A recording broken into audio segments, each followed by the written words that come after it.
Ngene ya Bu Melvin, owner Daviena yang terhormat. Kan kowe dhewe sing ngubungi Nikita Mirzani. Kowe dhewe lo sing minta tolong karo Nikita Mirzani buat gak direview-review produknya. Ya padha wae kowe iki njaluk tulung jasane Nikita Mirzani. Lah mbok pikir jasane Nikita Mirzani kuwi gratisan.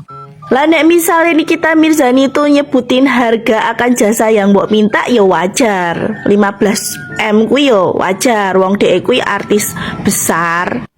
Ojo mbok padake karo beauty influencer pemula sing cukup mbok bayar sampel gratisan.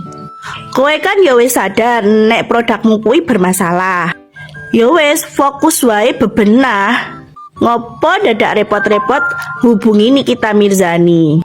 Kuwi jenenge golek penyakit. Ya wis fokus bebenah wae. Ora sah mumet mikir Nikita Mirzani arep ngopo, arep nge-review arep ngopo, sing penting nek kowe wis bebenah produkmu sing error kuwi, ya bebenah wae. Ora sah panik hubungi Nikita Mirzani.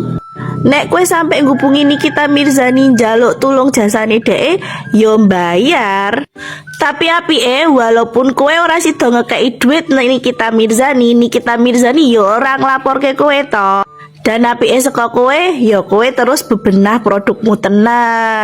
Jadi saiki ora usah kakean tingkah lah ya. Wes fokus wae dodolan ben iso flexing meneh. Sarange.